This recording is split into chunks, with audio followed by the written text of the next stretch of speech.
ဘုံမြင်လေးရဲ့နာမည်ကတော့တရားမဲ့လူစင်းလို့အမည်ရပါတယ်ခါတော့လူတယောက်စီကိုတေမင်းရောက်လာတယ်စိတ်မကောင်းပါဘူးမင်းဒီနေ့တရားတော့မယ်ဟောဒီမှာဈေးရင်နဲ့တေမဲ့လူစင်းတွေကိုတန်းစီပြီးရေးထားတယ်သူနာမည်ကထိတ်ဆုံးကအဲ့ဒါနဲ့အဲ့ဒီလူကကောင်းပါပြီ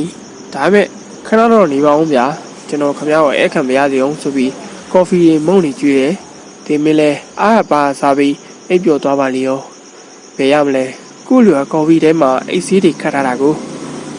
အဲ့ဒါနဲ့တေမင်းတကူတခေါ်အိပ်ပျော်နေတော့သူကခုနကတေမင်းလူတွေရဲ့နာမည်စင်းကိုပြောင်းပြန်လှမ်းလိုက်တယ်သူ့နာမည်ကနောက်ဆုံးမှဖြစ်သွားတာပေါ့ခဏကြာတော့တေမင်းအိပ်ရာကနိုးလာတယ်ဟာ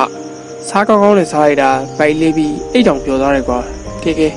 မင်းကငါ့ဘောတိတ်အဲဝစ်ကြည့်ပြီးကောက်ကောက်မှုပြုစုတဲ့အတွက်တေမင်းလူတွေရဲ့စင်းကိုပြောင်းပြန်လှမ်းလိုက်မယ်ကွာနောက်ဆုံးကနေပဲစားခေါ်ရမယ်လို့ပြောလိုက်ပါလေရောဗျာဘုံရင်ထဲအတိုင်းပဲတေးမဲရရောက်လာရင်ဘယ်လိုမှဆောင်လဲလို့မရဘူးဆိုတာတတိတော်ဝင်ကကြားကြပါသည်ခင်ဗျာ